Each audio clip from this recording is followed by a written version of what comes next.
Hello viewers, in today's video we are going to discuss about a very simple yet beautiful poem that is included in the syllabus of HS second year.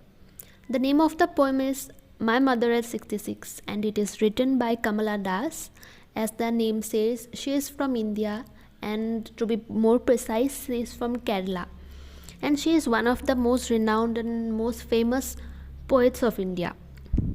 So before we dive into the poem, let's just have a quick overview about what the poem is actually trying to say to us, or the actual meaning that it is trying to convey. This beautiful poem by Kamala Das is about a natural process of human beings, that is the process of aging. And it is also about the human emotions, especially that of a daughter or a child towards her or his mother. Here in the poem, the speaker is worried, or she is getting hurt by looking at her mother's face and the way she is getting old. We can say that it is one of the most common emotion, or actually almost every child goes through this emotion of fear of someday losing their parents, because they come to realize with age that someday their parents are going to leave them as they are growing older and older, and they can do nothing about it but surrender to life and feel sad about it. So the speaker is just trying to convey the emotions, the feelings that she is going through looking at her mother. So let's begin with the poem. Driving from my parents' home to Cochin last Friday morning, I saw my mother beside me, those open-mouthed, her face ashen like that of a corpse. The speaker is trying to tell us in the very first line itself that one day she was driving from her parents' home to Cochin. Cochin is a place in Kerala, and when she is mentioning that she was coming from her parents' home, that means she does not stay in that home anymore. Otherwise she would have said that is my home, right? So she is saying that she was driving on a Friday from her parents' home to Cochin, and that is when she saw her mother, who was sitting beside her, just next to her, that is asleep. Her mother had fallen asleep with her mouth a little bit kept open. You can imagine a person when they fall asleep when they are traveling.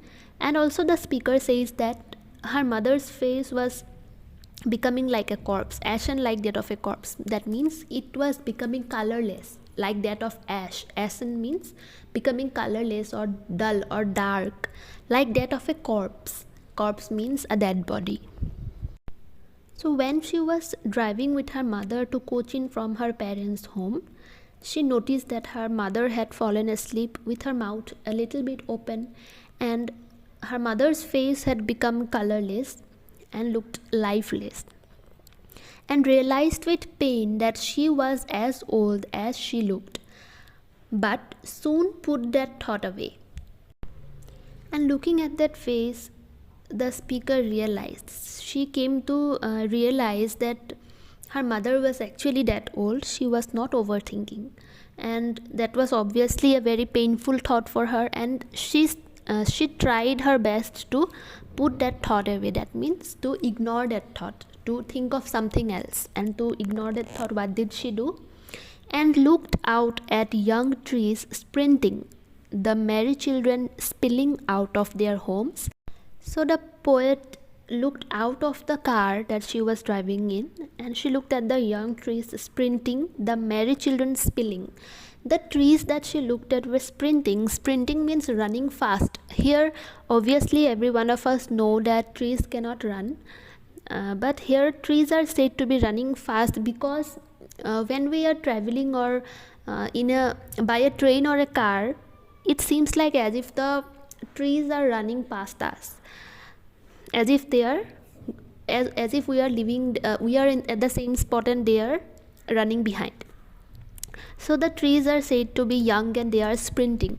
and the children are merry, means they are very very happy and they are spilling means, actually the literal meaning of spilling is overflowing. Here the word spilling means that the children are running out of their houses or their homes.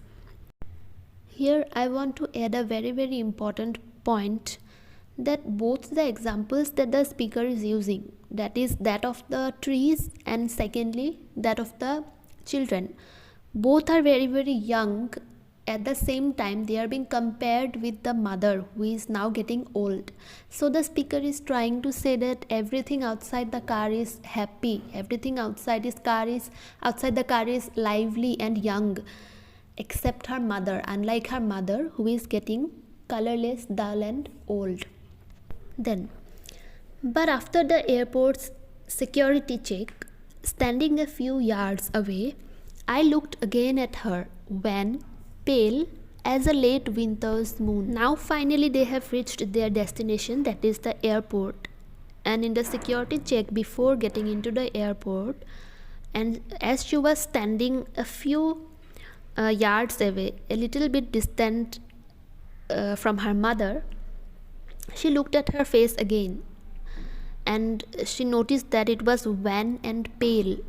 Wan and pale have almost the same meaning. It means very dull or colorless, or as if it is lifeless. And here the mother's face is being compared with a late winter's moon, because the winter's moon seems very very blurred to us, very unclear, because the winter season is, the atmosphere is covered with fog or smoke, and that is why it becomes very very difficult to have a clear vision of the moon and it appears dull. In a similar way, her mother's face was appearing dull to her, and felt that old familiar ache, my childhood's fear. And looking at her mother's face, she started feeling that same old fear, the kind of fear that she had already felt in the past when she was a child. And what was the fear about? Of losing her mother, of seeing her mother getting old. But all I said was, "See you soon, Amma." All I did was smile and smile and smile. She could do nothing about that situation, about her pain. But what she did, she only smiled and kept on smiling. Here the word smile is used thrice, so that to give more emphasis on that word, to mean that she could not do anything but smile and accept it. And also she wanted to hide that emotion. She could not freely express that emotion to her mother. And she also said to her mother that, "See you soon, Amma." It refers to a hope, that she is wishing that she will meet her mother again when she comes back to that place, and she is hoping to come back soon.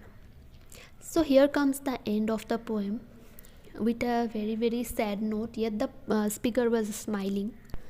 Nothing is said about what happens next, only a hope is given that they will meet again. She will meet her mother again, and very soon.